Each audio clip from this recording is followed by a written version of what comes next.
Economic Development. It is Thursday, January 19th at 9:03 in the morning.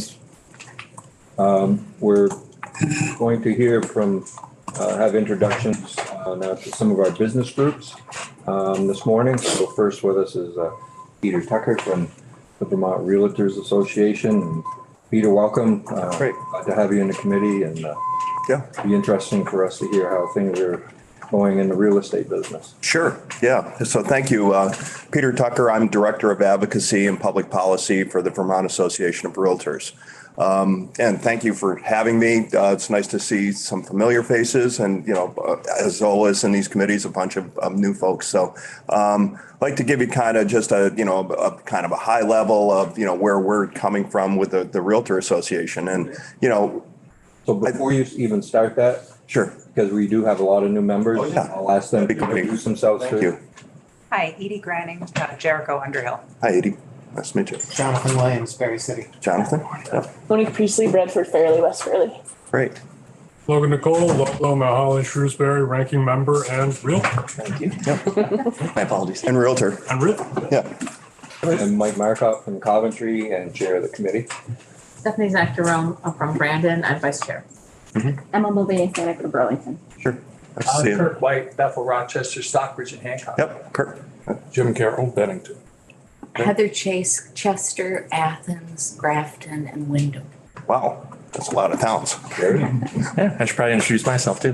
Jared Samus from Castleton. Hey, Jared. Nice to see you. Thanks. And I'm Andrew Hegarty, the committee assistant. Right. Hi, Andrew. Thanks for putting this together. Appreciate it. So,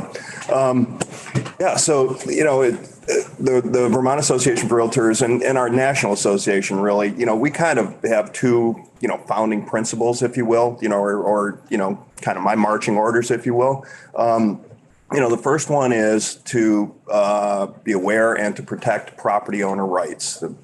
People who purchase properties should have the ability to use their property as they see fit. And then, obviously subject to whatever regulations there are. The other part is home ownership. And, it's a great time for our industry to be involved because everybody wants to talk about housing. We understand that we have underbuilt housing over the past decade.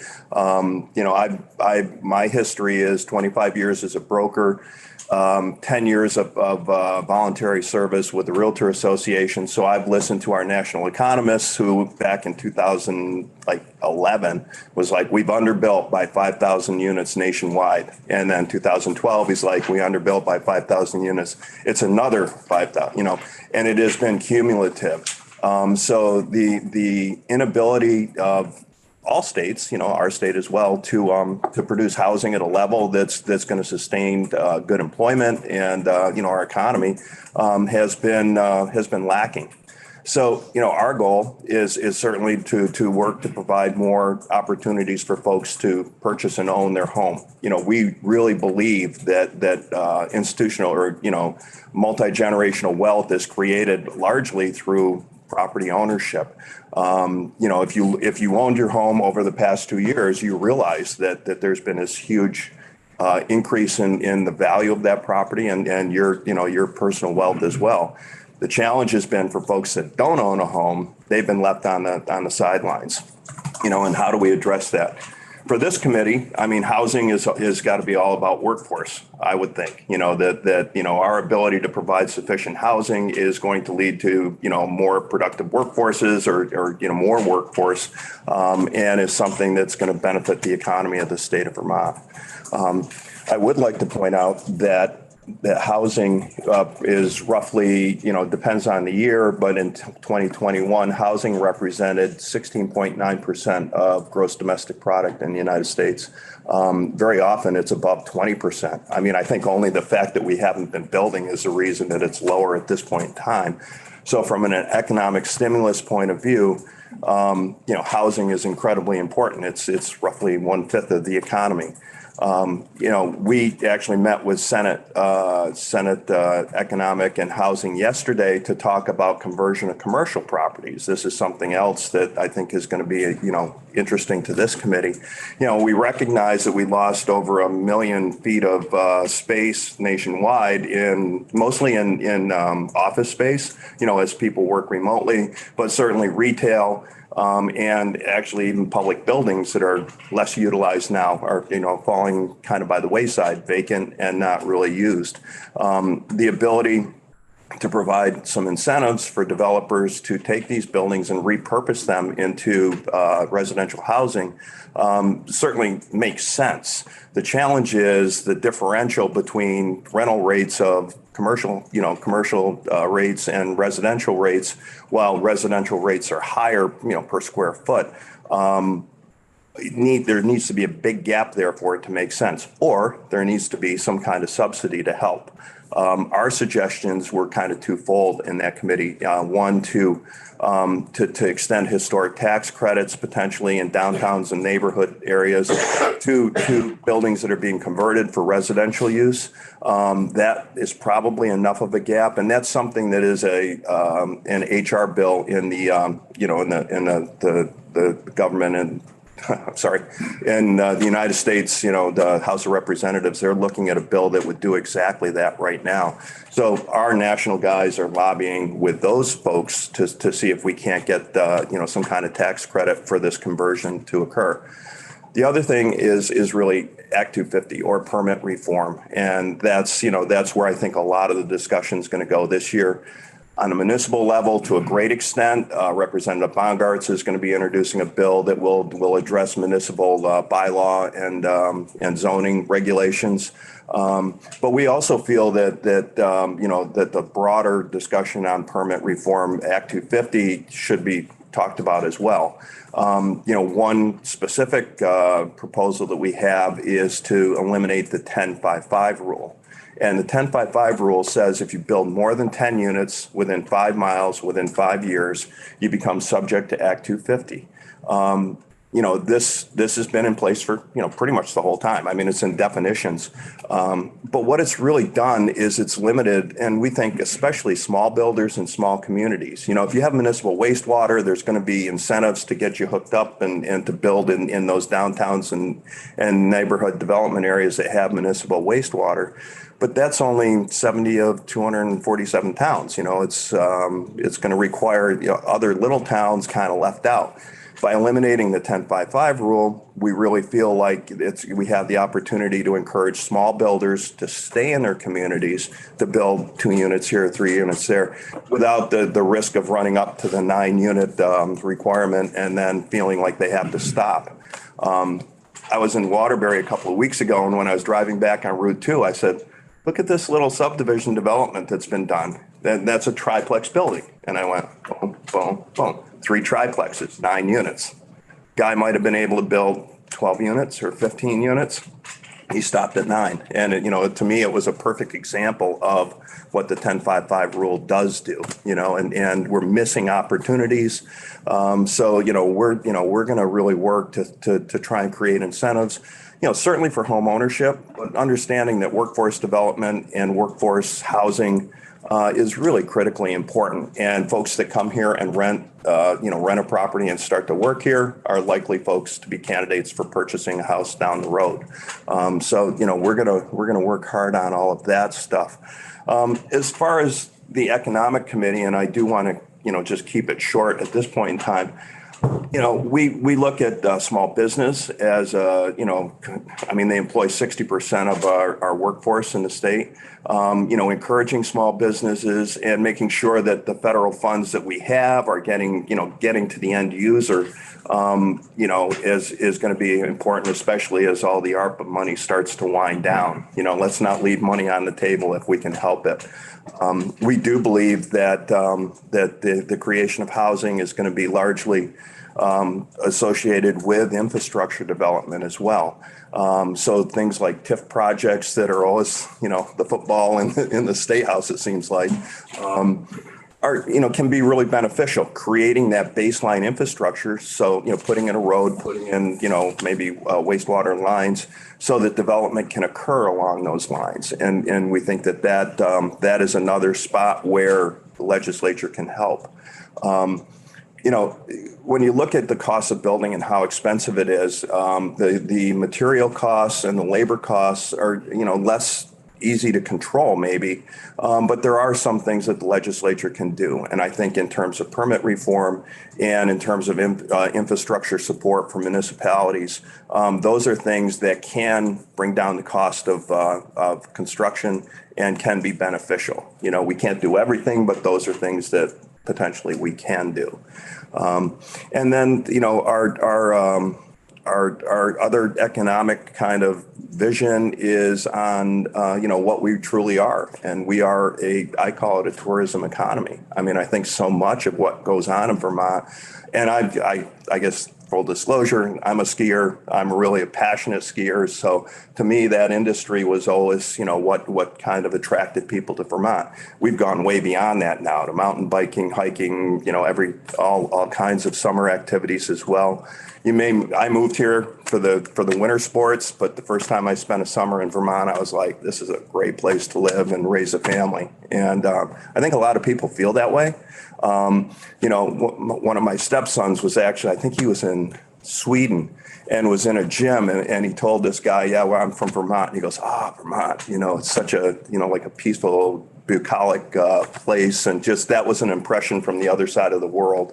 And I think that's part of what we have, and that's part of what we have to attract people here to work and to live, but also to visit and to add to the commerce. When it comes to vacation travelers, we see many choosing to use short-term rental properties. And, this is certainly a controversy, but they really are, up and down the spine of the Green Mountains. They're typically around resorts. And most of those properties are second homes. People are coming here. I mean, they're the ultimate tourists, aren't they? They purchase property here and they're coming here on a regular basis. But they need services. They need, property management, snow plowing, lawn mowing. There's a bunch of other things that happen when somebody purchases a second home like that add to our economy and are super important, I think, in terms of, these small businesses really thriving. Chair of my committee, the Government Affairs Committee, is Peter Fina, and he is a property manager at Jay Peak. And, his business is, providing for rentals, housekeeping, and all the other services that folks need, including, contracting for construction and that sort of thing. So, that's kind of how we view housing, what its impact is on the economy. And, certainly it's the hot topic of discussion this year. So happy to, come back at any time, talk with you guys. I've given you our legislative priorities. We really feel that we have been very organized in the way we're seeking to create opportunities to create more housing. And that's our goal, is really to help that cause this year. And happy to answer any questions. I wonder if I was born and raised here, so I remember when Act 250 came into being and why. Yep. And if you can give some historical perspective on it, I think would be helpful, just as the root foundation of why we are where we are. Right. So we still are a very rural state. And so back in the, it was the 70s. Early 70s, there was speculative land purchases and subdivision that caused the legislature and the governor to feel that there was we needed to rein that in. And that's where a lot of these Act 250 guidelines came from. And it was terrible building practices as well. They were just crap. Yep. Got a lot of ski bums building houses. So, but it really was, that unregulated land use that began that, everybody got concerned we're going to lose what is so great about Vermont, the forests and the beauty and the natural resources. That was put into place. Then, the rules have changed a little bit over time, but basically, the core thing, if you're going to do a development, a subdivision here, there are, constraints that say you've got to, receive permitting. The challenge that most builders and developers have is that it is a very uncertain process. Certainly there's, going through the process and providing all the engineering and information that you need is great. If the Act 250 regional, administrator, signs off on it, or if you need a hearing, that all kind of works nice and easily. But because of Act 250's ability to allow party status to so many folks and to appeal some decisions, the certainty is lost. And, for a builder, it's time and money essentially. But it's really the certainty of time. Like if I know I'm getting a permit in 30 days, great, I'm ready to go. If on the 29th day I get appealed and that permit now is extended through the appeal process for a year or longer, the dynamics of the whole project change dramatically. And so, as the process has allowed for kind of that continual review, the certainty goes away. And as a result, not only do builders have to spend more money and take longer to get their permit, but I would propose to you that so many builders and developers look at a project, go, what's the risk this thing's going to get appealed? And if the risk is there, they're like, I'll go do something else. That so many projects never get off the ground because of the perceived risk of appeal and the dragging it out. I was elected 4 years ago, and I remember one of the very first witnesses that we had from the building trades, and he said he started out in the 70s. Mm-hmm. And 20% of his time was devoted to permits, and it had flipped over the years. So he was spending more time filling out permits than building.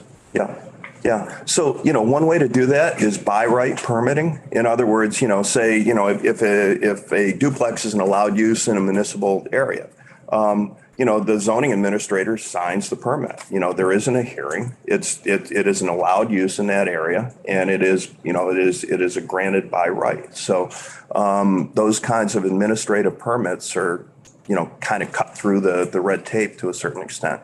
That may be one solution. Thank you. Peter, thank you for joining us this morning. There's a number of questions I think that are still hanging out there. Certainly. I think we'll probably have you back in again, but where do short-term rentals, how do we deal with all of that? Second homeowners turning their properties into short-term rentals. How do municipalities deal with that? And then, is there a need for us to make any changes to the statute for the downtown tax credit program for refurbishing office space into residential? And there may not be, because they probably will continue to be commercial properties where they're just rentals. So I think as long as they stay commercial, I don't think we need to make changes. But I think we may need to make sure that we're really we have some language somewhere that encourages that to happen. Yeah, there was some language in a bill H400 from a couple of years ago that really talked about allowing the Natural Resources Board the ability to dissolve commercial permits if the new intended use would not require a permit. And I think, that wasn't exactly the right language, but if it was, give the ability to dissolve an Act 250 commercial permit to allow for mixed use residential housing, that would facilitate that transfer, make it simpler. And then the only other thing that I wanted to thank this committee on is your focus on career technical education. There was $1 million allocated for scholarships last year's bill. And, I have some builders who love tech centers. They're like, I'll take any kid I can get out of a tech center. And they're just so disappointed that there's a disincentive for schools to send kids to tech centers. They lose revenue when they send kids to a tech center. So I was able to go back to those guys and say, hey, look, here is this one program. It doesn't do what you want it to do, which is allow all kids just to go to tech centers. But it did help. And both of those guys, I think, really kind of focused on that and tried to get some more kids into tech ed. So, Well, the good news there is that right now there are two studies that are going on. One is on the high school level for CTEs and that whole governance and how you pay for it. That's going on. Plus, there's another one ongoing at the same time on how we deal with the adult side of CTE. And so we're hoping, once we get those back, I think next session, we'll be able to take a look at the recommendations and see what we can do there. Great. Yeah. And I think that's, we know from a workforce standpoint, you can only build so much if you don't have workers. So, I did meet a bunch of kids from the local tech center here. They were doing a cleanup day in the State House lawn. And, this kid's like, I'm going to be a stonemason and his buddy's going to be a plumber. And I was like, this is awesome. So they're out there. Program at Spalding. Yeah. It's Spalding. Yeah. All right. Thank you for your time. Happy to help, with any questions you have. Thank you. Great. Thank you. Have a good day. There. What's next? All right, next. Oh, sure. That was me.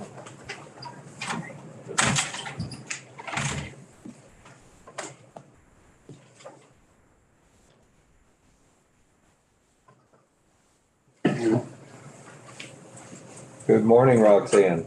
Good morning. Thank you for joining us this morning. My pleasure. Thank you, Chair Marcotte, members of the committee. I appreciate the opportunity to speak with you today. For the record, my name is Roxanne Vogt, and I'm the Executive Director of Vermont Businesses for Social Responsibility. We go by VBSR. I'm also a mother, and I'm nursing a sick child this week, so I really appreciate the opportunity to testify virtually today and the access that this option provides. So thank you for that. Thank you. I think before you get started, I'll just ask the committee to introduce themselves to you. Great. I think you're new to us and we're new to you, so. Super. Jared Samus from Castleton. Edie Granning, Jericho Underhill. Jonathan Williams, Berry City. Roxanne Monique Priestley, Bradford, Fairleigh, West Fairleigh. Logan Nicole, Ludlow, Mount Holly, and Shrewsbury, ranking member. Mike Markov from Coventry and chair of the committee. Stephanie Zach Jerome from Brandon, and I'm the vice chair. Emma Mulvaney Stanek, Burlington, and Roxanne's a former neighbor, so I hope your kid's feeling better. We miss you on the street. Jim Carroll, Bennington. And I'm Andrew Haggerty. I'm the committee assistant. So that's the extent of the committee. We have two members that have just gone upstairs to listen to some other testimony. So the floor is yours. Wonderful. Well, thank you. I'll say I appreciate the valuable insight that Peter was able to provide on housing. I'm going to go in another direction, which is a broad overview of VBSR, more of an introduction, and specifically our role in the state and also the policy landscape, how we fit into that. So first, just a little bit about VBSR. In essence, what we do is we champion business as a force for good.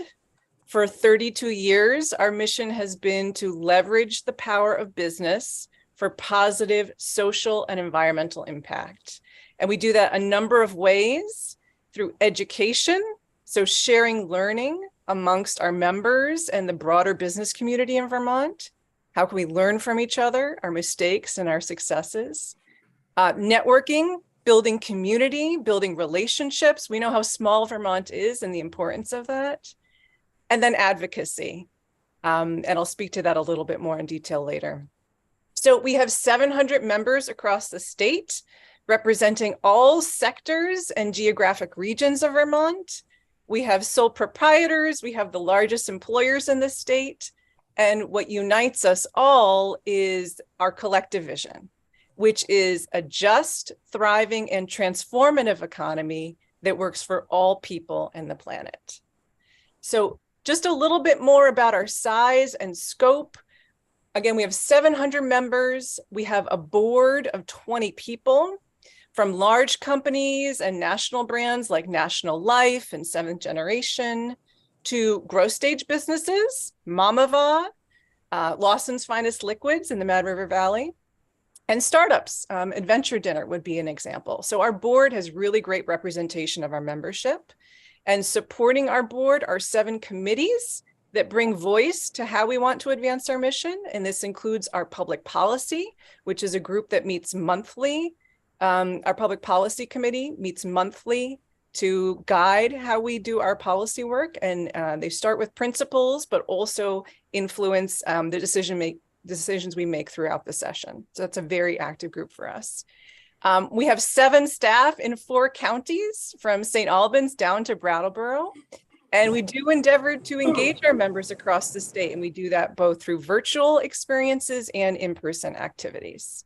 So that's a little bit about us. In terms of advocacy, policy, both within organizations, so internal policies, as well as at the state level, have always been core to VBSR's theory of change. And we have spent over 30 years advocating for not just the businesses, but also the people and the environment that are affected by business operations. Again, coming back to our mission, we see that as an opportunity for good. And we know that we have so much incredible leadership within Vermont's business community, and VBSR has been an incredible part of that. So very proud of that work. Specifically, our businesses have helped influence farm to plate, home solar investment, marriage equality, ban the box, clean water investment, earn paid sick leave, increasing the minimum wage, climate action, and more. We are unique within the business associations in that we focus on a wide range of social justice and economic development issues. So as business leaders, we see the interconnection of all of these issues, and specifically how they impact not just the business, but the employees, the communities, everything that is so important to a business to not just grow, but to thrive over time. So we have a full-time lobbyist, our beloved Jordan Giaconia, our public policy manager. He is moving on. I'm just going to make a quick plug if you know anyone who's interested. Patients here today. I will be serving our policy team in the interim period until we have that person identified. So welcome, you invite your outreach anytime. We also focus on the voices of our businesses through collective action, media campaigns, op-eds, community forums, trainings, lobby days, and more. So we're in the building, and we're also very active outside of it. So that's a little bit about VBSR, our policy work. I now want to just share a couple of key insights from our most recent member survey. So each year we poll our 700 members on key policy issues, what's top of mind for them in terms of business growth, obstacles to growth, and I want to share a few data points. So I'll talk about our policy issues in just a moment. The bulk of what we're going to focus on this session is a carryover from last year. However, housing, unsurprisingly following Peter, has jumped to the top of the list by a historic margin. I've had 10 years of experience with VBSR in different roles. I have never seen our member survey data come back so clear in terms of the #1 obstacle to business growth. And it was also identified, housing, as the #1 obstacle to what our businesses see as Vermont's workforce crisis. So very, very clear pattern there. The other issues that were important to our members, so housing was 64%, very clear. Climate came in next at 56%. Healthcare, 32%, and childcare, 47%. So climate, healthcare, and childcare, we've been working on those for many, many years. Very consistent in terms of interest, but again, housing jumping to the top, and that was unique this past year. Specifically on housing, what are members saying? They're saying the short-term rental market, 32%, thought that was a major contributor, as well as the high number of vacation and second homes. And then Act 250, while it is controversial, acknowledge that, It did rank lowest with our membership at about 7%, thinking that that was a key contributor to the housing crisis. So that's a little bit of insight on housing. Paid family leave, it actually scored very low compared to other categories. This was back in August. I think if we polled folks now with some of the momentum we're seeing, we might get a different picture. But back in August, it was for 16% of our members, their top policy priority for the year. We do know that our most recent data that we have in terms of what our businesses offer is that half of our members offer some sort of paid family and medical leave already. I want to talk a little bit about affordable housing options, wages, and childcare, because those are what we saw as the top drivers behind the workforce crisis. So again, housing was for our members, 80% thought that that was the top driver of the workforce crisis. Wages and compensation, 66% thought that was the top driver. And then affordable childcare, 61% thought that came in. So again, housing, wages, childcare, these were the three issues that our members saw as the drivers of the workforce crisis. I will note, we're very proud that VBS, our members, tend to have better retention rates when it comes to workforce attraction and keeping those folks. But we cannot, in terms of our membership, we cannot afford to compensate for what is essentially an affordability crisis for all of Vermont. And so employers can only do so much. So we try to do better and it shows up in terms of retaining people, but we can only do so much. So I want to share just a little bit about our priorities and then open it up for any questions. So first, climate and clean energy. Climate change, it remains a critical threat to our communities, ecosystems, and shared economy. Vermont has the highest per capita emissions in the Northeast region, and our lingering reliance on fossil fuels has not only kept pollution on the rise, but stifled economic growth and opportunity. We recognize the urgency to tackle the climate crisis and rebuild our economy in the wake of COVID-19, and we will continue to work with partners in the Act on Climate Coalition to advance legislation that helps meet Vermont's emissions requirements while creating family-sustaining jobs, stimulating local economies, and prioritizing the needs of Vermont's marginalized communities. I'll name a few key bills. The 100% Renewable Energy Standard Bill, the Affordable Heating Act, and the Affordable Transportation Act. These have our attention. Housing, and housing Vermont's workforce specifically. Vermont's housing stock is extremely low. Meanwhile, costs are skyrocketing. So with many Vermonters spending at least a third of more of their income on housing, buying power is declining. Our workforce is shrinking and businesses are struggling to attract and retain talent. As you know, we cannot afford to ignore these workforce issues or create a more equitable economy without addressing our housing shortage. So top priority for us will be advocating for state and federal investment to increase Vermont's housing stock and bolster access to housing for low to moderate income Vermonters. We'll also work to create new supports to communities to create and fund local housing trusts, improve existing homes via weatherization, and advance zoning and tax reforms to ensure every Vermonter is housed. I have two more. Healthcare.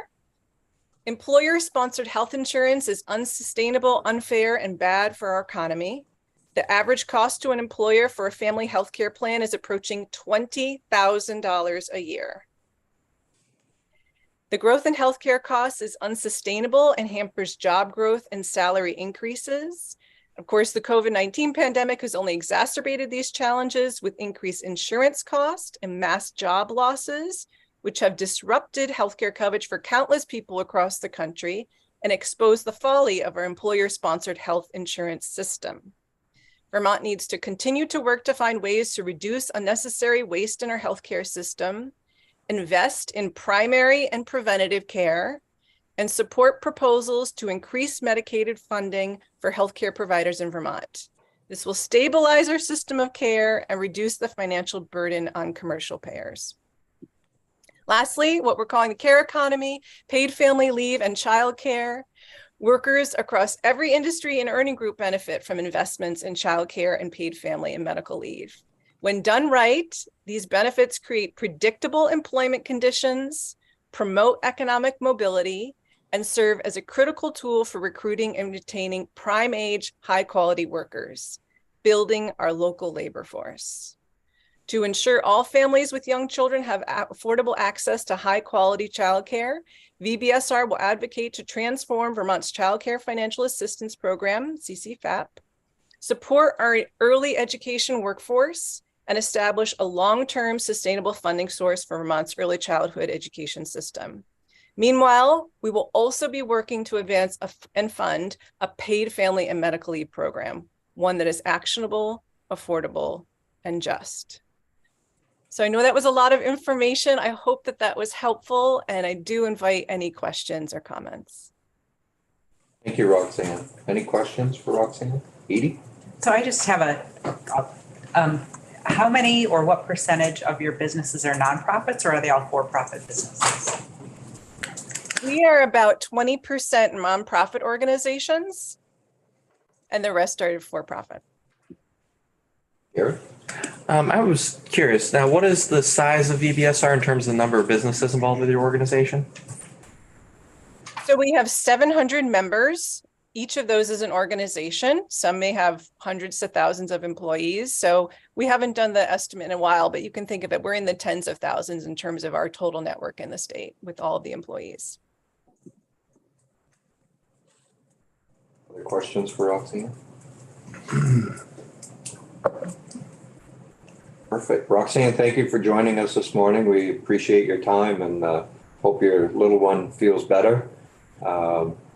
And we will certainly be chatting with you as the session continues on in your organization, things that come before our committee. Excellent. Thank you very much. Thank you. Thank you. Thank you. Good morning. Morning. Nice to see you all. Thank you for having me. My name is Erin Segrist. I am president of the Vermont Retailing Grocers Association.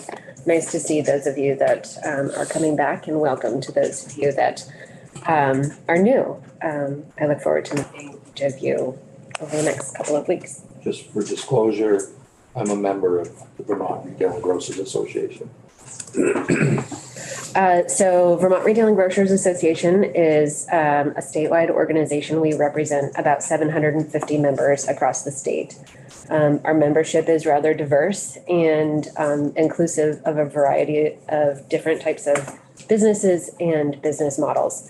Members include general retail, grocery stores, convenience stores, food distributors, food producers, and also business service providers. So think of your attorneys or insurance providers. They want access to our retailers, and so we provide networking opportunities. Of the retail and food related members, our membership represents just under 2,000 retail outlets. We also administer the Vermont Specialty Food Association. So think of your Blake Hills and your specialty chocolates and your Castleton crackers. Those are members as well. They're associate members of the RTA, but we run the Vermont Specialty Food Association.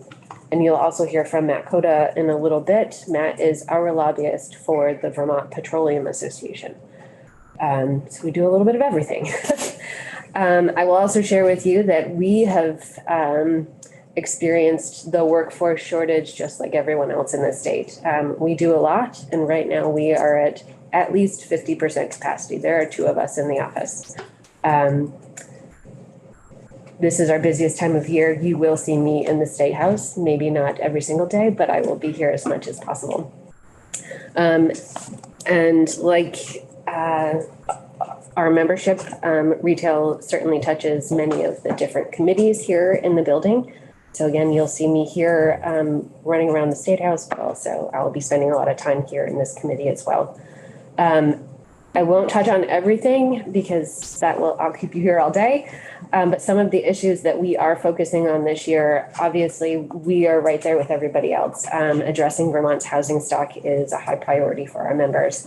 Much of the discussion surrounding the housing for our members is we can't bring in new families, or families can't move to different locations in order to take different jobs, or we're hearing a lot of prospective members looking for a place to stay when they're looking to purchase a store. Right now, some of our members are general stores or Vermont's iconic country stores. And we're in the middle of a transition within those country stores and general stores. We have the generation that has been running those stores for several years, and they're looking to sell. They're looking to retire. They're looking for somebody else to take over.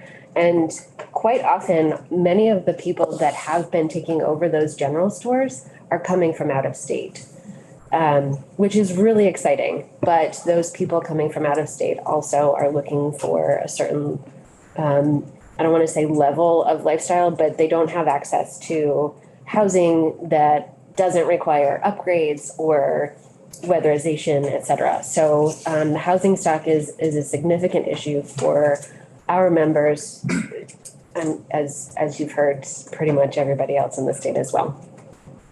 As Peter just shared, we also welcome the support of TIF districts, and of course the legislature's effort to improve and expand on infrastructure, which would again allow more families to settle in Vermont and expanding downtowns, et cetera. Some of the work that this committee has done in the past, we certainly support training opportunities in career technical education. So you'll probably be seeing a little bit about that this year. We are very supportive of strengthening training opportunities for job seekers, whether it's coming into the job force or somebody looking to switch jobs. We are absolutely supportive of any opportunities to further people's experience and growth. Let's see. We also, a couple of other issues that we will be focusing on this year: access to childcare. The number of employers that have come to me and said, we don't have any childcare providers. I can't get people to come back to work because there's nobody to watch their children. So childcare is absolutely an issue. Lack of access has long been felt in the state. But I think the COVID-19 pandemic really kind of magnified that. Vermont needs to focus on building a stronger and more sustainable system to ensure that workers are able to maintain their positions. In addition, paid leave, we are watching that and we'll be participating in that discussion. As far as paid leave, it's specifically on how those programs, as well as access to childcare, will be paid for and the impact to employers. Vermont small businesses are rather important to the landscape. And I really appreciated Roxanne's comment that employers cannot handle the burden themselves. We really need to be creating a public and private partnership. We need non-business taxpayers to be participating in the cost of those programs as well. We understand that they're important, but we need to be thoughtful and make sure that we aren't burdening a single sector, or I shouldn't say a sector, the business community with the full cost. So we will continue to have those conversations in the building. Additional issues that we will be participating in the discussion of our data security. I see that a data security bill was introduced yesterday, so I'm sure that this committee might be taking that up. Some of our members use loyalty programs. They manage customer information to support marketing efforts, and we want to make sure that we're representing our members in that discussion. We did participate in the Attorney General's hearing, which I believe took place 2 years ago. They did a listening session around the state, and we participated in those discussions. So again, we'll be watching those bills. And finally, last but certainly not least is retail theft. Prioritizing the safety of employees has been and continues to be at the top of employers' minds, large and small. Whether you're the country store or the Best Buys and Targets and Home Depots, everyone is significantly concerned with the spike in retail theft. It's not just in Vermont, it's across the country. So every state is talking about it. More focus needs to be placed on enforcement of existing laws across the state. We testified in the Senate Judiciary Committee early 2022 explaining the experience. We had some retailers talk about their personal experience and some of their loss prevention leads spoke about their experience as well. Some of these employees are facing physical abuse, not just emotional or verbal abuse, but physical abuse. And it's a significant issue across the state, not just in Burlington. The sale of fraudulent goods is a $510 billion industry as of 2020. I'm sure that those numbers have certainly increased since 2 years ago. Local retail storefronts and their employees are put in harm's way on a regular basis. I'm hearing from members multiple times a month, again, from across the state, about the thousands of dollars of merchandise that have been stolen. While it may not sound like a workforce development effort, we're pleased that Congress did include the INFORM Act in their final omnibus bill this past year.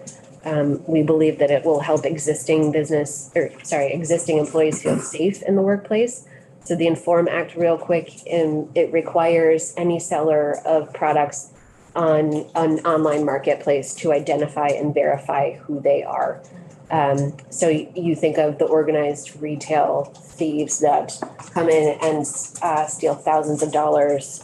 Over the course of a week, they can come in and steal hundreds of dollars one day, and the next day they'll come in and steal hundreds of dollars. And what we're seeing is that product is sold online. And so we're trying to get to those sellers. I think it's a good start, but they're creative and they're also hard workers too, right? So they will come up with ways to buck that system. So that being said, we look forward to working with the Attorney General and the legislature in discussing new and impactful ways in how we can address retail crime. It's a significant issue. I was in Bennington in July talking with the police chief, and these thieves are incredibly creative. They'll walk into a grocery store with a barcode taped on the back of their hand and check themselves out in the personal, the self-checkout.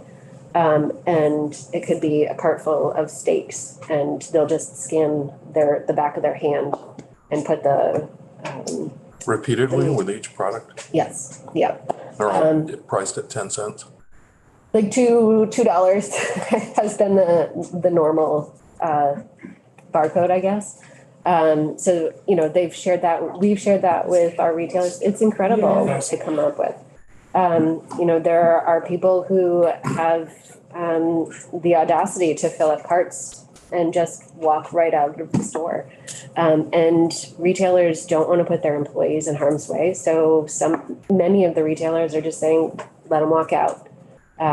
You should not be in harm's way. So it's a real issue, not just for the economy, but also customer safety, employee safety, and it's an access issue also. If you're stealing those products, we're already seeing, or we continue to see, product shortages on the shelves. Luckily, we're seeing that improve over time. But if somebody's looking for diapers and diapers are stolen, or baby formula, it's an access issue too. So I'll stop there. That was a lot. Like I said, retail touches a lot of what the entire building talks about. So I will be here, and I'm happy to talk with any of you anytime. Jim? Aaron, when you described these organized thieves, do you have any background information? I mean, is it just pure greed that is motivating these people, or is it economics? Are they taking the product and then selling it online? And is it more often than not, I'm loading you up with questions, is it more often than not grocery stores or computer stores? It's, no store is safe. This is their business. They're entrepreneurs, right? They've created this business to make money. Some of them, my understanding is have, their employees, they are very intelligent when it comes to running their business. So there used to be actually, and maybe there still is, I'm not part of it, but a communication system with loss prevention folks around the state or even within Burlington. And they know them, they know these people by their face. So if someone walks in, retailers will do everything they possibly can to provide them extra service, once they leave, they'll let other stores know, well, they're headed toward, they're going west or they're heading east. So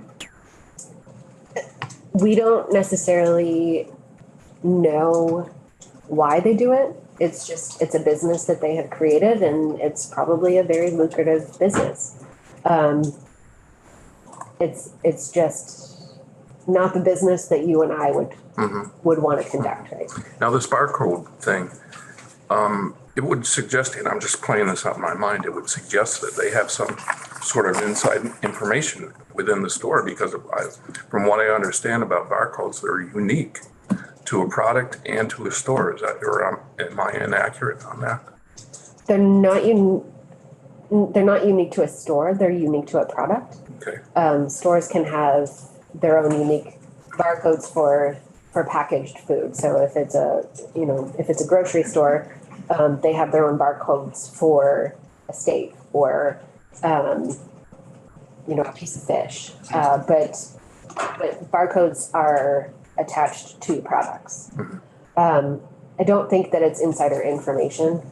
And, I asked, when you go through the self-checkout and you scan something and you put it on the scale, usually if it doesn't weigh right, it kind of stops you.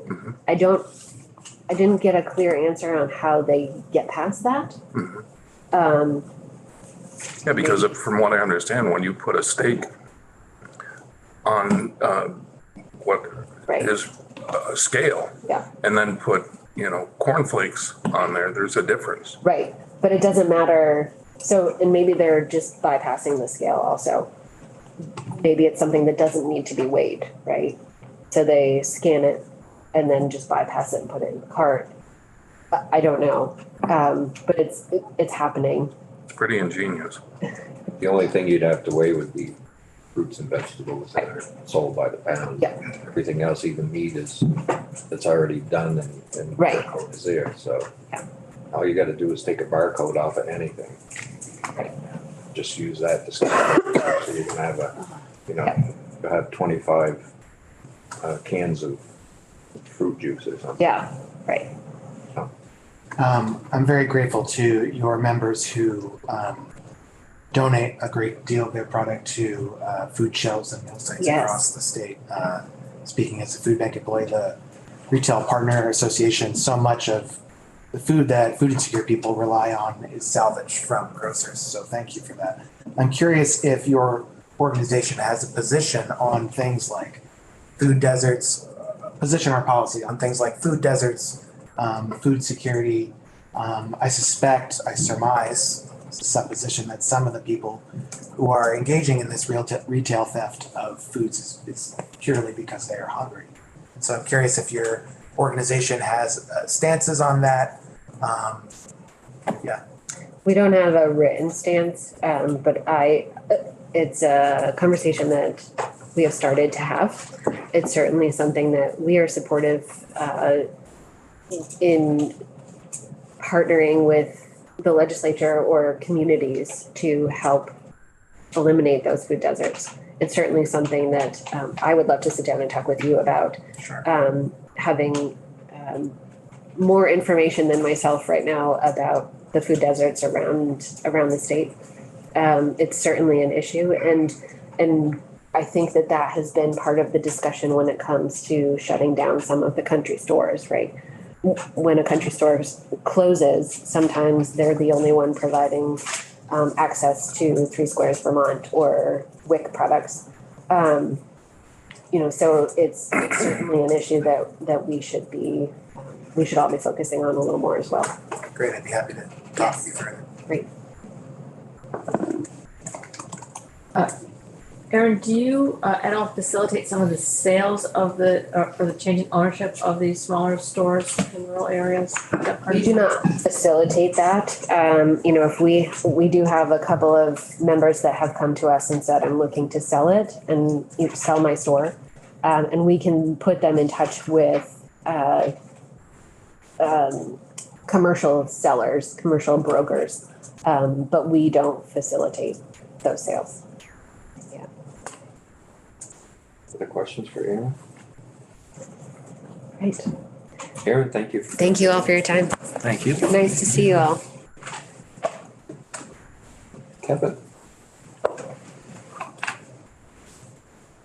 Morning. Good morning, everyone. Morning. Just need to connect to the Zoom call and I'll share my screen. So let me get that set up.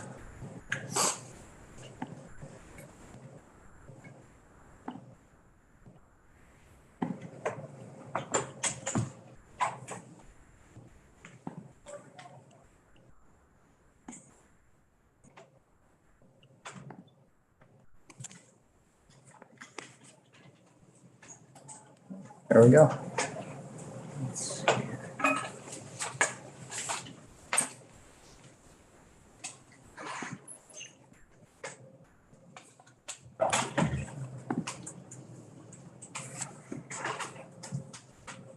That's pretty good. Chair Marcotte, members of the committee, thank you for having me in this morning. I've seen some of your faces on the screen before, and I just want to go on record and say you all look great in 3 dimensions.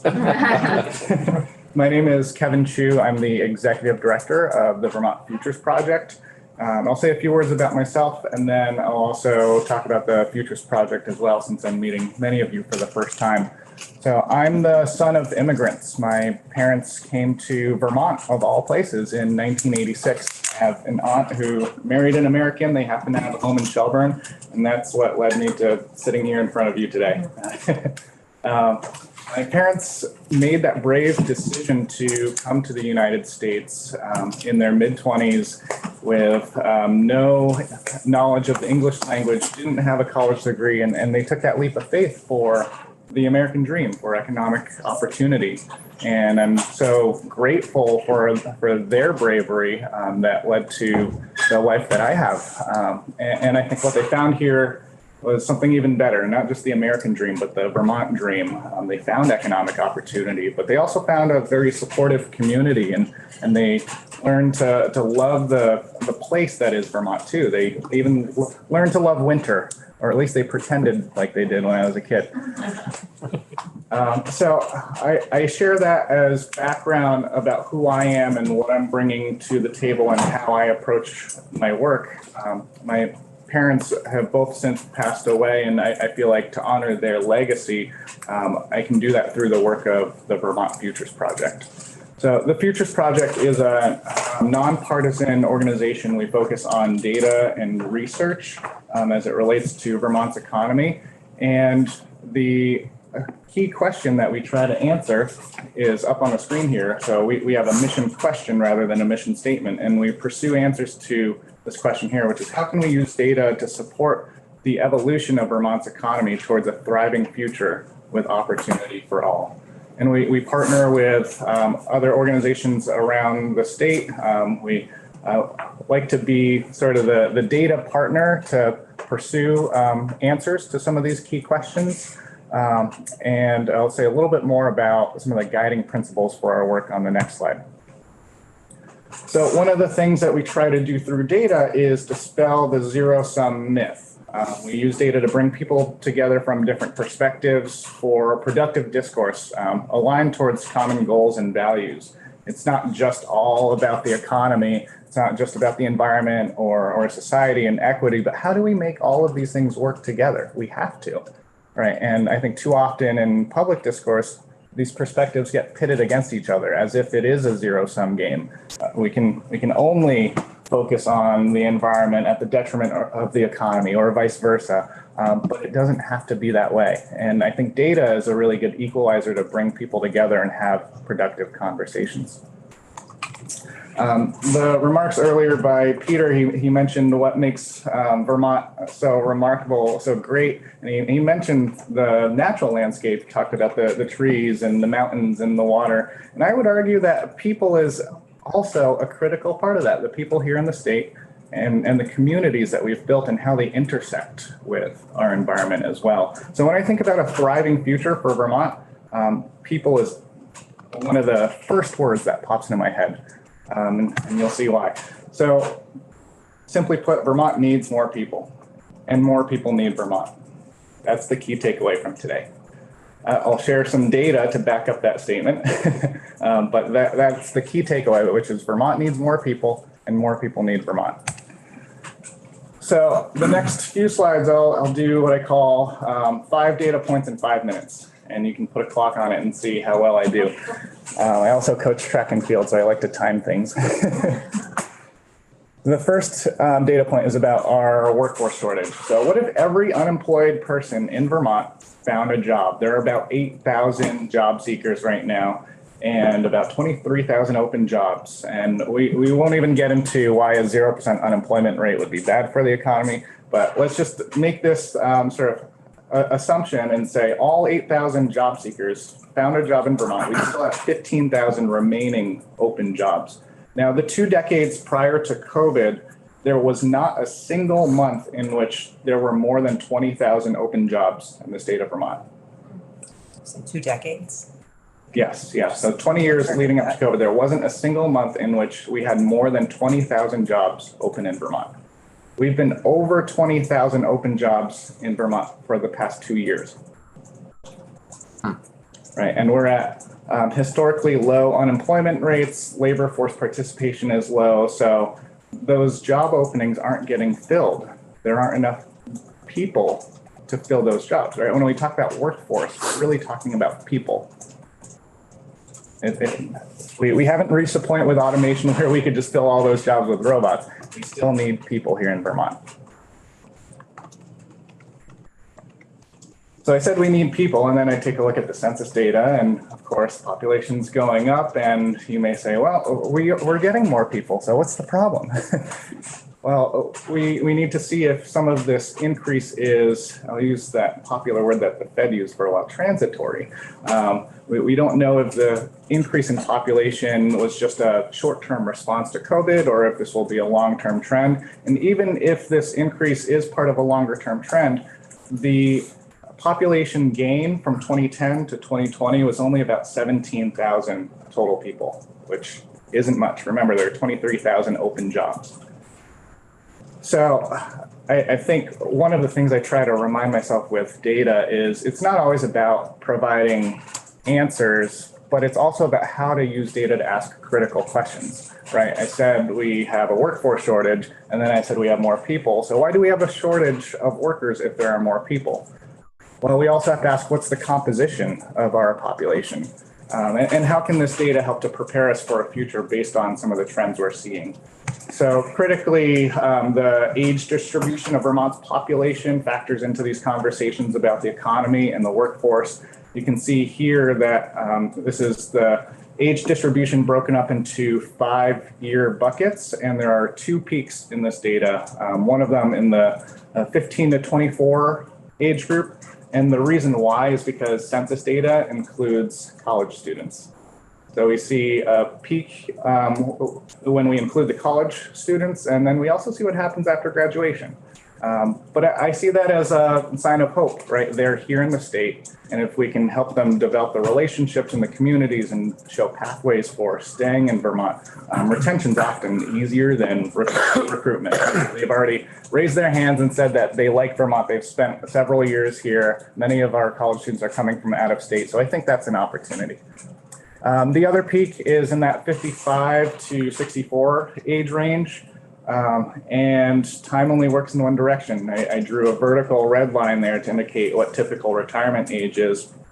That 60 to 64 age band, it says 7.8% of the total Vermont population.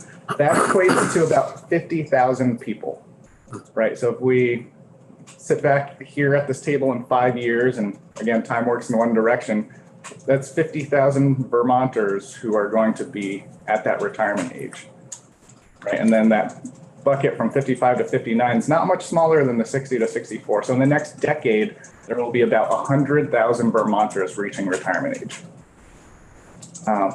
We can't solve this with just the homegrown talent, right? Because if we take a look at that 0 to 15 bucket, and those bars are much lower. This year, there are about 5,300 high school seniors graduating from our K-12 system, only 5,300.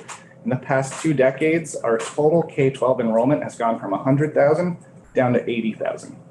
So a 20K drop in 2 decades, and it continues trending downwards, which is why we need to think about how to increase the population. And we don't have all the solutions here in Vermont. We can't force people to have children. And even if we asked people to have more children, that wouldn't solve our short-term workforce issues. There'd be at least, a 16 to 18-year lag before they join the workforce. So then the fourth point here is about the racial and ethnic composition of Vermont. And I've also put for comparison the United States. So in the past 2 decades, we've gone from about 96% white to about 92%. And the demographic picture here in Vermont looks very different than the rest of the country. If we take a look at sort of the total number of BIPOC Vermonters, so I said we're at about 92% white. The BIPOC population is about 50 to 60,000 people. Let's say we double that, right? We'd still only be at about 700,000 total people, not a mind-blowing number. I think Vermont has the capacity for 700,000 people. And if we did that by doubling the number of BIPOC Vermonters, we'd only be at about 85% white, still pretty far off from the US average. So there's room to grow. I like to think of a future in which we're changing this demographic mix through addition and not subtraction, because subtraction doesn't help us with our workforce shortage. I just wanted to share some data here about the labor market and economic landscape of Vermont. We hear narratives all the time of folks, young professionals that may leave Vermont in pursuit for higher wages elsewhere. And Vermont, comparatively for folks with a bachelor's degree or higher, pays lower wages than the US median. However, when we look at the bulk of the jobs that are available here in Vermont, 70% of the jobs require less than a bachelor's degree. And relatively speaking, Vermont actually pays higher wages than the US average in those jobs. And I don't think this is a narrative that we tell enough.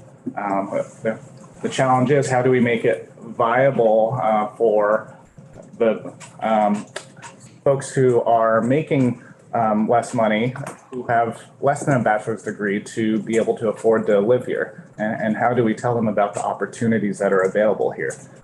So just some interesting data. And finally, I'll end with some results from the Vermonter poll. So the Futures Project partnered with the University of Vermont. They surveyed a representative sample of Vermonters.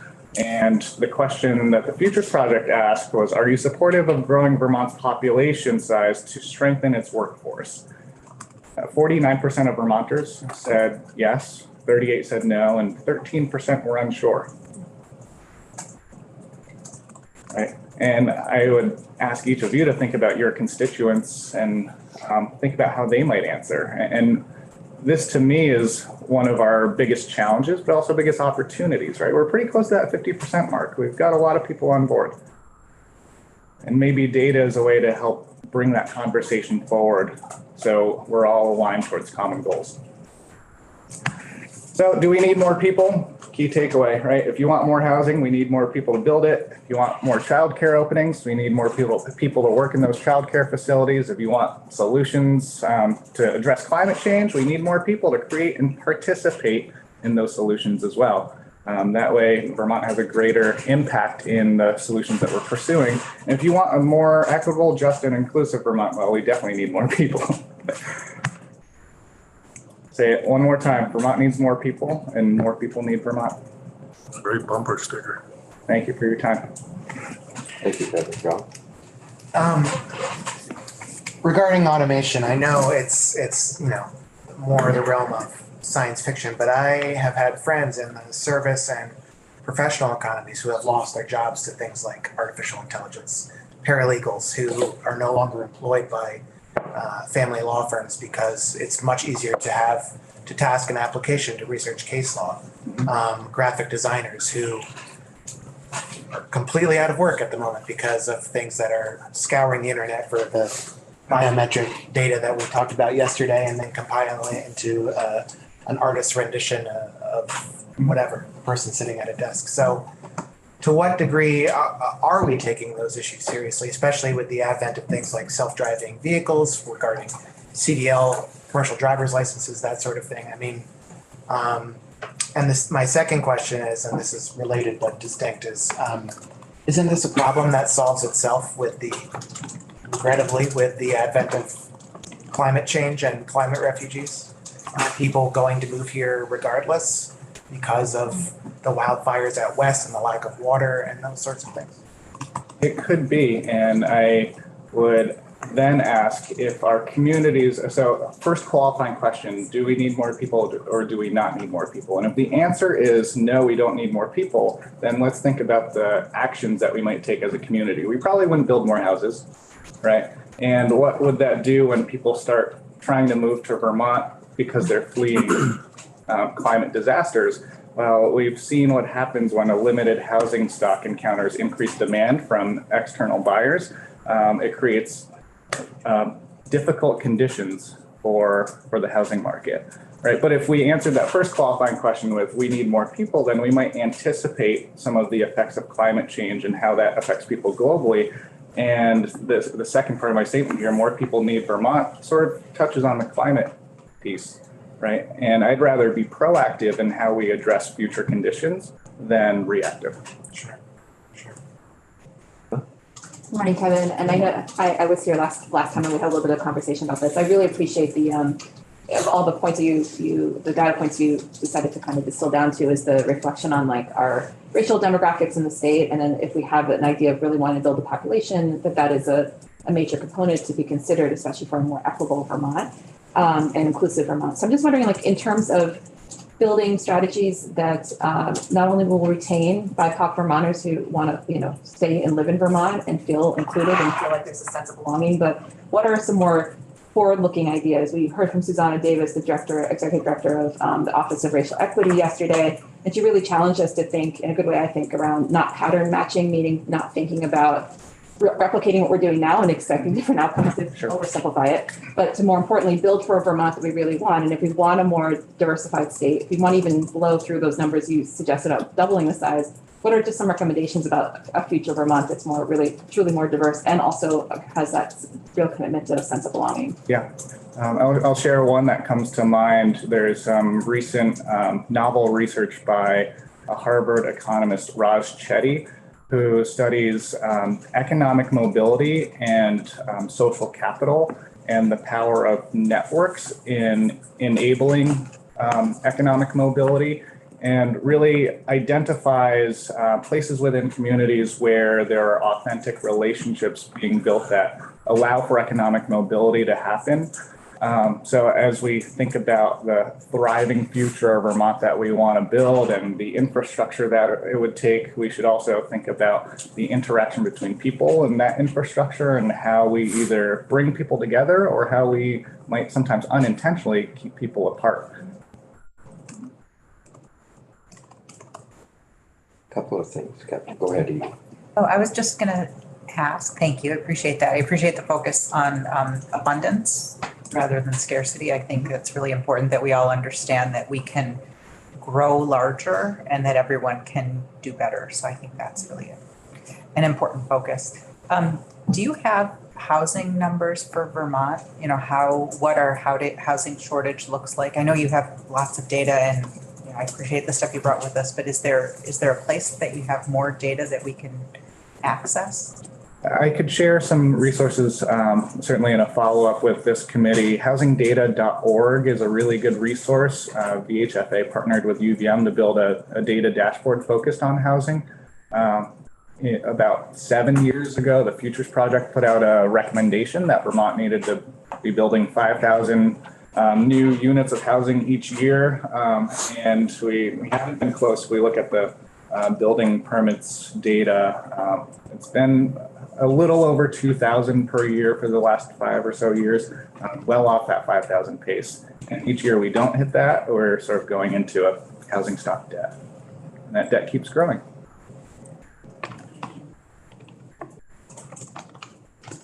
Kevin, I have a question about the population spike, and you call it transitory population. And at what point in time are we going to figure out if this percentage of this group of people has stayed and are adding to our economy? And then do you have a read on what these people who moved recently from Vermont are doing? I think everyone wants to know the answer to that question. It's hard to say when someone has decided to really put down roots here or not. There are different ways to go about that. Maybe we could look at, have they changed over to a Vermont driver's license and Vermont plates? Are their kids enrolled in the schools?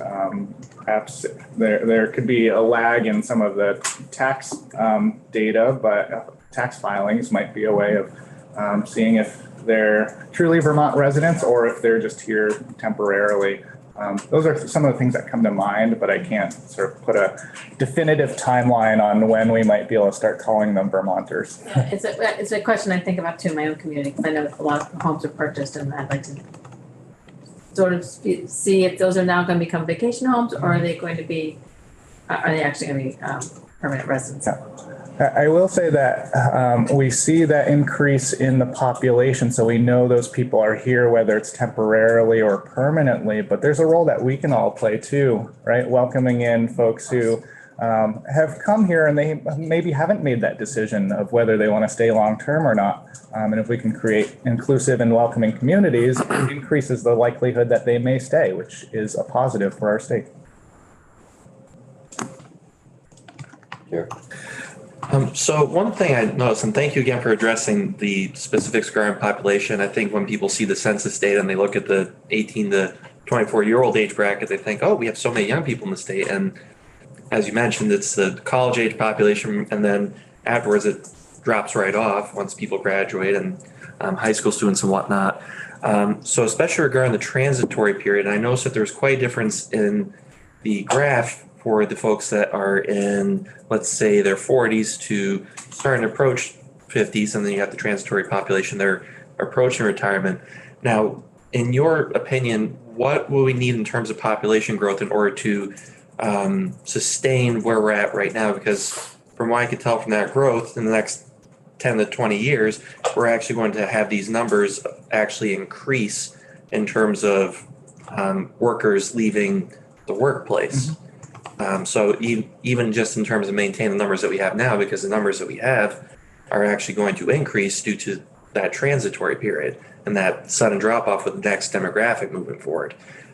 So I was just curious if you had any estimates or ideas in your mind in terms of what we would need in terms of annual population growth in order to remedy that situation, or at least make it sustainable where we're at right now. No, that's a great question. And I love when I get these types of questions, because then it helps me sort of direct the next phases of the research of the future project.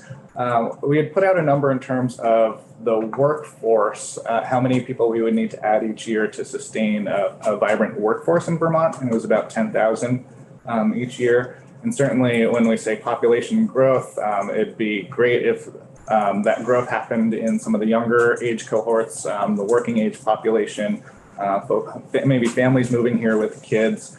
But I haven't quite gotten to the point in the research of quantifying a population number of how many we would need to add each year.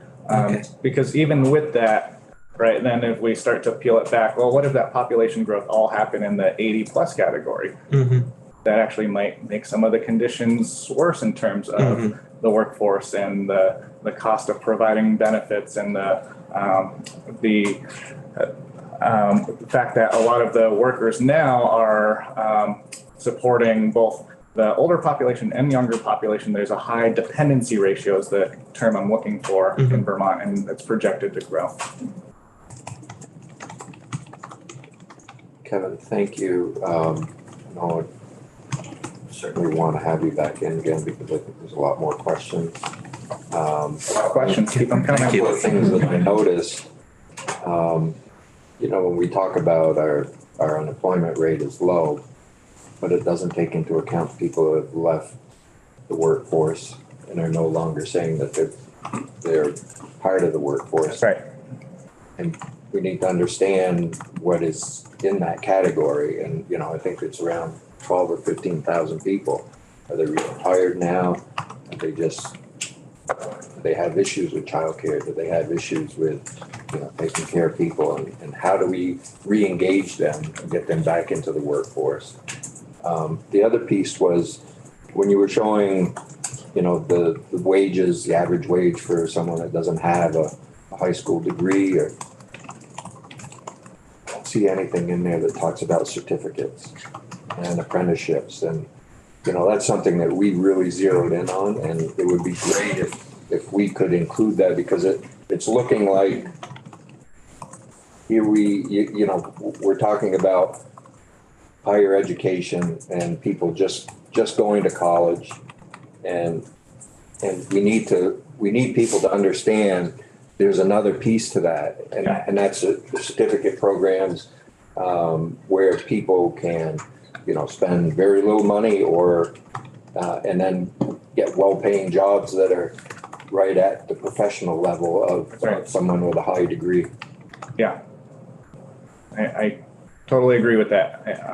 And, in terms of this data, it would fall in that sort of 70% bucket of below bachelor's degree. Yeah. This data comes from the Bureau of Labor Statistics, but I'd be happy to look into that further with you. That'd be great if maybe working with Matt Barowitz might be able to assist too, but I think if we and it's not I know it's data that's out there, but if we can start breaking that out a little bit, start showing what these other professions, and you don't have to go to a 2-year, 4-year college to get to that level and still make a very good living in the state of Vermont, with very little debt coming out of it or no debt. And we need to keep showing that, I guess. But. That's right. And the data backs it up. Kevin, thank you. Thank you all very much. As we continue our discussions on workforce, we'll certainly have you back in. Look forward to it. Thank you. Thank you very much. Good morning. Good morning. Nice to see you all. It's nice to be here in person after 2 years. So, thank you very much for the opportunity to talk to you this morning about the ski industry. My name is Molly Mahar. I'm president of the Vermont Ski Areas Association. We're also known as Ski Vermont. And our association is a private nonprofit trade association representing 19 alpine and 28 cross-country ski area members across Vermont. Vermont is the top ski state measured on business in the East, and we are number 4 in the country. So we're behind Colorado, California, and Utah. So we're keeping some pretty good company there. It's a major economic driver bringing in millions in direct visitor spending every year, 2/3 of which occurs in the communities around the ski area. So it's not just spending at ski areas, but it's spending at the restaurants, retail shops, inns and lodges. And so it's particularly important to the rural communities where a number of the ski areas are located. A lot of businesses depend on skier traffic to remain open during the winter and maybe remain open at all. So the industry creates about 13,000 jobs in the winter. About 3/4 of those are seasonal jobs. So we have a big job to do in the fall as we're ramping up to the ski season. So our members range from small community nonprofit areas all the way up to, the largest resorts in the state. And on the cross-country side, same thing, small touring centers up to members like Craftsbury, Reichert, and Trapp Family Lodge Outdoor Center. And we serve our members in a variety of ways, including advocacy, communications and public relations. We do a little bit of marketing, a little bit less marketing now because marketing has changed so much and it's difficult on a association basis to be effective that way. However, we have been ramping up our communications side and really trying to work with media and influencers to bring them here and tell the Vermont story. So we also work in areas like workforce development and support them in diversity, equity, and inclusion areas as well. So a little bit about access. Ski areas bring thousands of school children to the mountains. They run multi-week programs at little to or low or no cost to make sure that skiing and snowboarding are accessible to Vermont's kids. Ski Vermont also offers a 5th grade passport for just $20, and that gives kids up to 80 days of skiing and snowboarding at our members, both on the cross country and the alpine side. So that's a great deal, and that's open to Vermont families and families from out of state as well. Working in the DEI space, we are really focusing on working with media and influencers of color from more historically marginalized communities. They may be skiers, they may not be skiers, but be interested, but we're really wanting to work with them to help tell the story of snow sports and Vermont and that we're a welcoming state. And we do in-market media events, and our New York City event this year was the most diverse I've ever seen it. And we had some great conversations there. So we're really trying to focus there. And then, we've hosted several roundtables with folks from historically marginalized communities to talk about snow sports what it's like for them to visit Vermont or live in Vermont and visit the ski areas and also understand their perspectives and the barriers they encounter, which often include access and equipment. Skiing has largely been a generational sport. So if your parents didn't ski, you might not think about skiing. So that's something that we want to break through that as well. A little bit on ski area employment. Ski areas are somewhat unique in the wide range of jobs and occupations it takes to run a ski area. If you think about it, a lot of people think about, lift operators, ticket sellers, food and beverage, but we also need, IT professionals. We need accountants. We need, ski patrollers. We need electricians, mechanics. It really is a broad scope. And when I used to work at a ski area, one of my favorite things was, being at a company meeting and just seeing all the different people, it's like the office folks, and then you got the people that are, fixing groomers and fixing the lifts and all of that. So it's a pretty diverse in terms of occupations that we employ.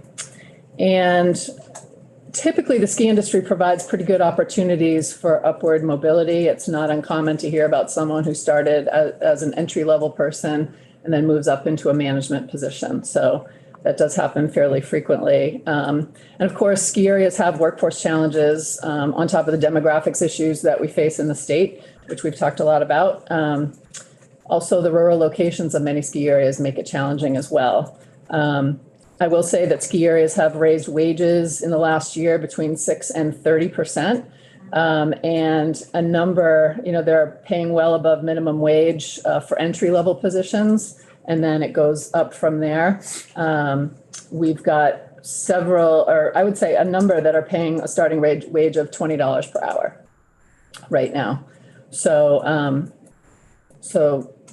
but even that is not completely solving the problem for us because we just need more people. About half of our areas, our alpine areas, rely on international workers, but it's certainly expensive to bring those workers here. You have to house them as well. So we'd love to hire more locally if we can. International workers require housing, like I said, but not surprisingly, we're definitely hearing from folks that want to move from somewhere else in this country as well. They're looking for housing because they just know it's tough to find.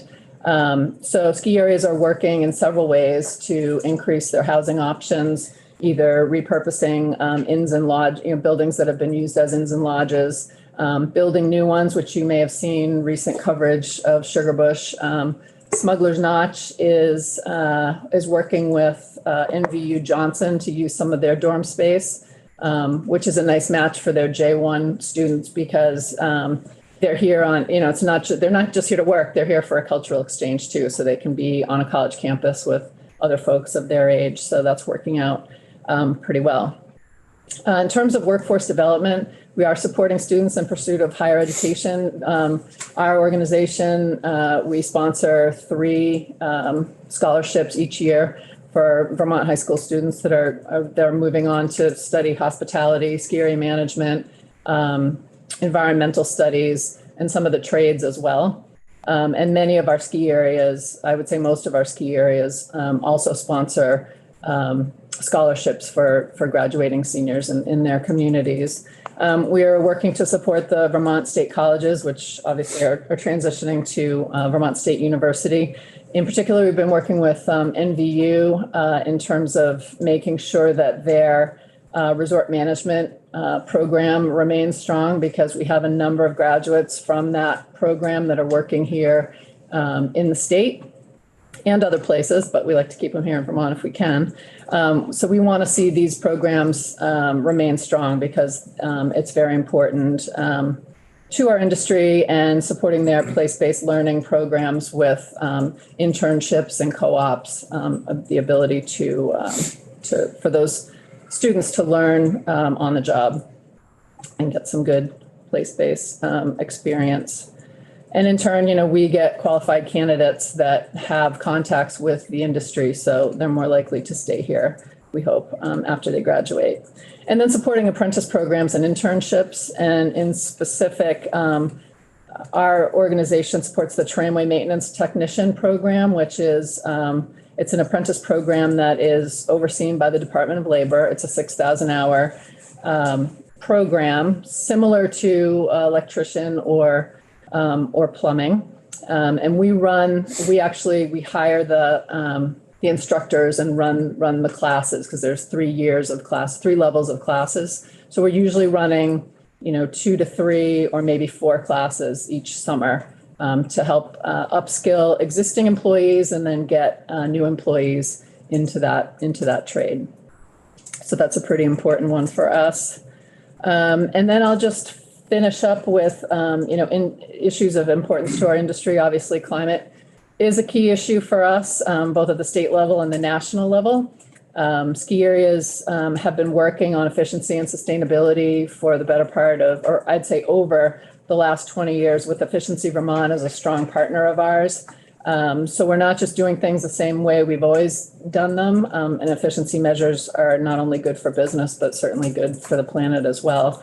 Housing is critical, as I mentioned, and support for workforce housing. Streamlining of permitting processes and eliminating redundancies in the permitting process, because certainly time is money on some of these bigger projects. So we'd like to see some movement there. Childcare, a number of our ski areas do have childcare programs.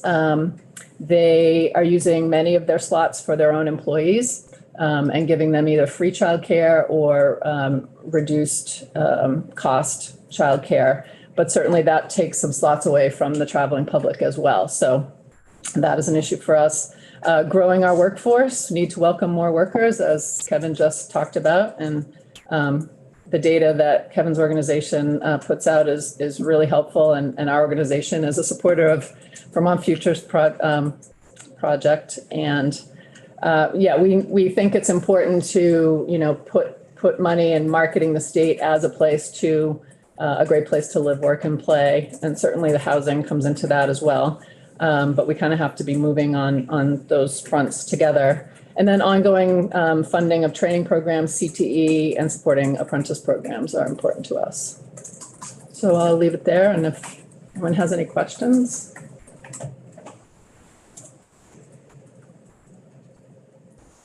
Molly, I was wanting to know your organization's opinion on the short-term rental issue and if that is taking off. Just what your policy is or what your thoughts are on it. Because I know in ski areas, the regions around ski areas, it's become a crisis for permanent residents or people who want to live here long-term. Right.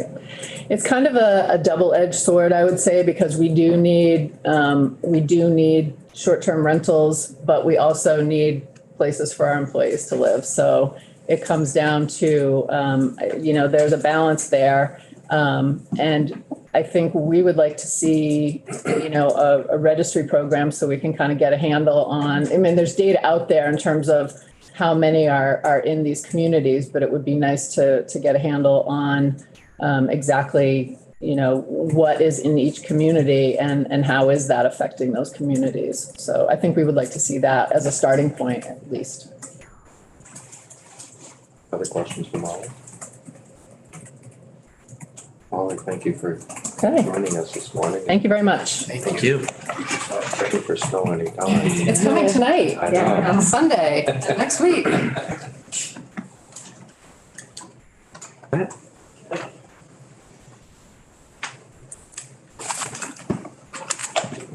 Good morning. So my name is Matt Coda. I own a firm called Meadow Hill Consulting. You've invited me here for one of my clients, but if I could indulge the chair and the committee just to talk about literally what I do with my new firm. Thank you. So it's a nonprofit management and government affairs firm. I represent nonprofit organizations.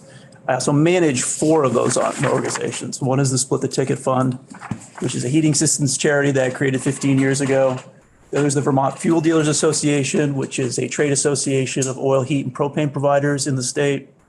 The Heating and Cooling Contractors of Vermont, which is an association of businesses that install cold climate heat pumps and furnaces and boilers and pellet stoves and air conditionings. And the other is the Vermont Vehicle and Automotive Distributors Association, which represents all of the new car dealers in Vermont, as well as used car sellers as well. I also lobby for several other nonprofit trade associations, including the Vermont Communications Union District, the Vermont Petroleum Association, the New England Hearth Patio and Barbecue Association, and the Greater Burlington Industrial Corporation. When I'm not working, I was elected to the South Burlington City Council in 2021, position I still serve. I'm also operations chair of the Green Mountain Transit Authority. Two teenagers and a St. Bernard dog. But I can talk about cars, fuel, auto. If there's any lane that you'd like me to travel, they all connect with commerce, and the connecting thread is all Vermonters, not all of them, most of them are Vermonters, small family businesses, some second, third generation, whether you sell fuel or cars or heating systems. Generally, these are 5-6 person businesses, a lot of mom and pops, son and daughters. Well, and a lot of our nexus to a lot of these, to the auto dealers. Wondering why we would have a franchise law. And we've done a lot in franchise law, working with our auto dealers over the years to make sure that better level playing field when they're dealing with the big auto dealers. So we made some changes there. With the fuel dealers, we've also worked on some of the issues that have happened with propane and Right. making sure that there's no collusion going on anywhere. So it's, a lot of it's in the consumer protection realm that we deal with in the petroleum part. Thank you, Chair. This is my 19th year walking this building. I can tell you that the other connecting thread between all the different nonprofit trade associations that I represent is the ongoing, rapidly changing energy transformation. So whether you're a convenience store and sell gasoline, and now we're figuring out how to sell less of it and also to sell electricity to EVs, whether you're a local Ford dealership and figuring out what you need to do in order to get the stream of EVs delivered to your shop, whether you're a heating oil and propane dealer and trying to figure out how you can sell renewable fuels or install renewable heating systems. And of course, the heating and cooling contractors of Vermont will have much of that business, because as people change how they heat their home and cool their home, weatherize their home, there is a long list of work and not enough people. These industries, particularly the heating contractors, are graying out. We need 3 for every 1 plumber or electrician that is in their 60s and wants to go. We need 3 to replace them. If we are going to have an energy transformation, if we are going to build out our EV charging network, if we are going to install cold climate heat pumps, we are going to need a lot more electricians. And there's not enough young people. I appreciate the work that Energy Futures Project is doing, but there's not enough young people right now moving in or considering those professions. We need to cross-train our existing workforce. The heating and cooling contractors runs a school. We train nearly all of the propane and heating oil technicians in the state. We also train S-licensed electricians and S-licensed plumbers. And we also do a number of the training on tanks and piping and so on and so forth. They all need to have multiple cards in their wallet that show that they're qualified and certified in order to perform multiple functions within a home. And we're not there yet. And that's one of the reasons we created the heating and cooling contractors, because we realize that there is the intent, the good intent, to get more tradespeople trained and certified. And we see it. Biggest complaint that I get from any of these, whether it's the auto dealers, it's where are the mechanics? It's the fuel dealers, where are the drivers? The heating contractors, it's where are the electricians, where are the plumbers, and where's the gas techs? I can't make them appear, but I can talk about the story and hope that we can direct the funds in a way that encourage people to consider these careers, because they are valuable, they are well paid, and they're essential. We didn't Zoom into meetings during COVID. We showed up at your house and we fixed your plumbing system. That's the last thread that brings all of these into our committee's workforce. Yeah. He covered what I wanted to know. But in my region, when speaking to the local career technical center, they have told me that there are more, they could triple their classes of plumbing and electrical trades students. They're lacking the teachers because the people who maybe are retiring from or are still in the fields, right, practitioners who would then be the teachers, they can't pay them enough to equal their wage and make it something that they would do, because they can't, it just doesn't pay enough. We had the same problem we've had the same problem with the nursing faculty, and I kind of see a transference there. Like, if they're earning more in the field, then what are the circumstances that we could do to get them to transfer to the classroom? That sounds very familiar, Representative Jerome. And I pay my teachers a lot. I pay my teachers $1,400 a day. And I still can't find them. I can find them. I know them. I've contacted their wives and children as well, and they all say, please get him out of the basement and get him in the classroom. This is what I want for him. But they have something that they've built. Maybe their parents have built. And they have an obligation to their or sentimentality or to their customers. And I can't tell you how many times I have heard, Matt, I'd love to do that. Boy, you pay well. It sounds like a great retirement job for you. I can't retire because I have no one else that will wake up at 2 a.m. and show up and fix that home so the pipes don't freeze. So it seems like there's this gap between the number of kids who want to become, because what I'm hearing is there are students that want to enter these professions in my region. That's great. In my region. I'm happy to hear Some of the that. classes, but they can't. So there's a gap between educating this group of students and to backfill the people that need to retire or want to retire. There's also, and getting back Experience a lot. getting back to that connecting thread of electricians, because you need electricians to install power lines. You need electricians to install boxes that have 200 amp service so you can connect an EV charger. You need the connection to the EV charger. You get an EV charger for free, but you need someone to make the connection. You need electricians to install boilers to a box, just an S licensed electrician. You need electricians to install cold climate heat pumps. You know what it takes to become an electrician in Vermont? Many, many hours and through the apprenticeship program. And that's great. We have better electricians and better plumbers because we have higher standards. We don't have more of them. And so even a young person who goes, I can make $100,000 as a plumber or a truck driver or an electrician or a gas tech or an oil tech. Yeah, that can happen. But you've got to have a sponsor. You've got to go through the apprenticeship program. And if there's not enough master plumbers or master electricians, again, it's a 1-to-1 ratio.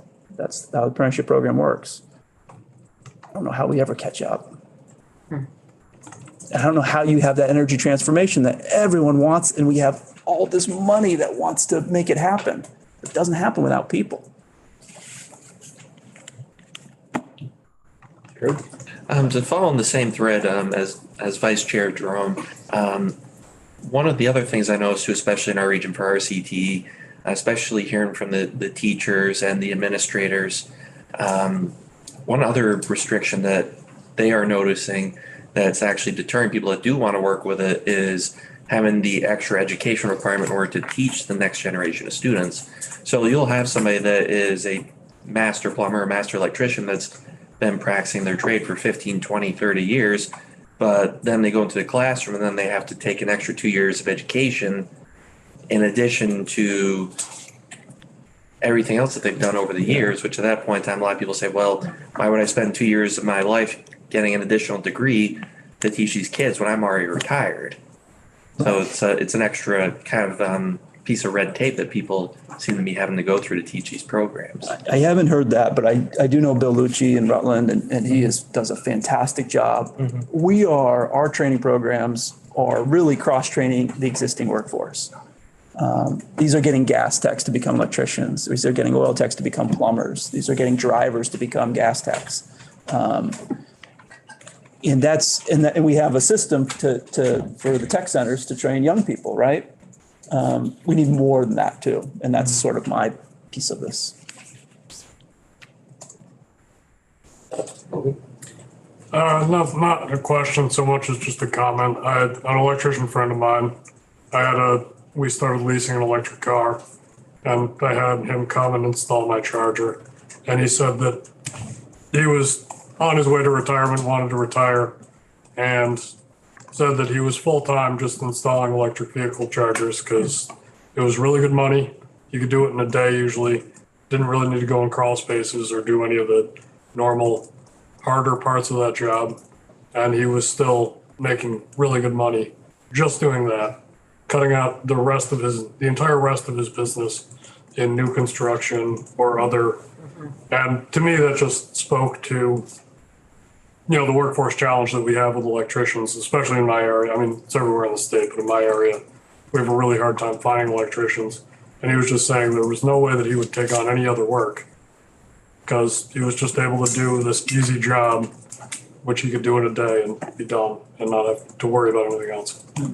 It's interesting. I do appreciate that. Those are the home charging stations. Yeah. When you start talking about the high-speed charging stations that are going in gas stations that are existing now, there's a whole different animal. And if I could just branch off back on autos here. I know I'm all over the map, but that's who I am. We passed the zero emission vehicle regulation. We have to have the auto manufacturers have to deliver increasing amount of electric vehicles into Vermont because we are a ZEV mandated state, just like California and 20 other states. The challenge for local auto dealers, these are local companies, they're not the manufacturers, these are people that live here and work here, is ensuring that their dealerships have the necessary upgrades in order to receive those vehicles. So if I'm Joanne Mills at Ted Green's Ford, I have got to make a significant investment extending phase 3 power to my shop, putting 450 kW chargers in front for anyone that wants to charge up, putting 4 in back because you're not going to service or sell a vehicle on an empty tank. And that's what Ford's requiring. And Buick's requiring something else and GM's requiring something else. So if you are bought a franchise and you're looking at it going, okay, how do I do this? This is a significant investment. The ZEV mandate passed.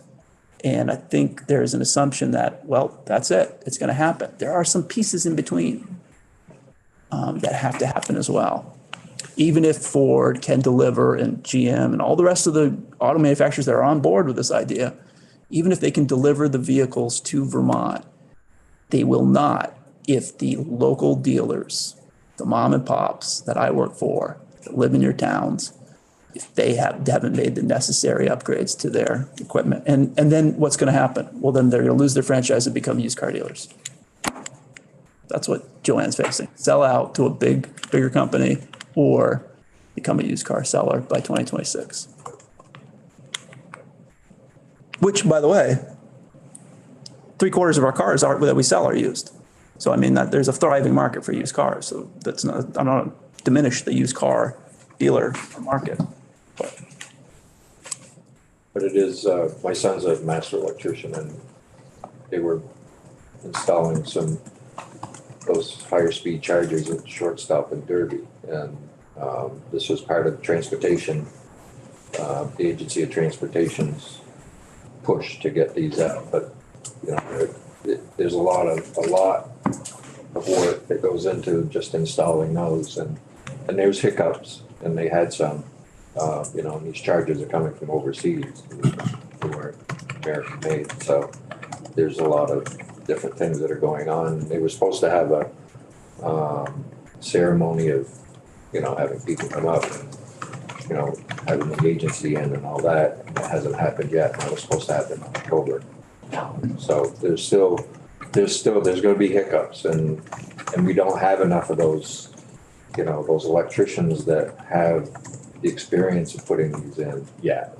That they're gaining that experience as they go in, but we don't have enough. As Matt says, we don't have enough electricians as it is. And, well, I'll quit while I'm ahead. If I'm ahead at all. Any other questions from Matt? Matt, thanks. Thank you. For joining us. Thank you. All right, you'll be seeing me on various More than things. just Veda, it was, you know, the other hats you're wearing, you know, that, you know, we kind of fall into most of all of that stuff. Yes, you do. Appreciate you all. Thank you. Thank you. Yeah. So, we'll take a break, give everyone a little bit of time. We're coming back, try to be back at 5 after. Chief is coming in, Sergeant at Arms. We're going to talk about security, and I don't believe we'll be on live feed for that. So that's, we don't want the whole YouTube world to know what our security is. So yeah, be back by 5 after, and we'll go through that. I got another bill in. This one's dealing with regulating earned wage access services, something that I think we'll take a look at. It's sort of like a payday lender, but isn't a payday lender because they don't charge an interest rate, and There's nothing that goes on anyone's credit rating and all of that. Sounds like an interesting concept. Anyone wants to sign on, it's here. And we want to get that into the queue as well. So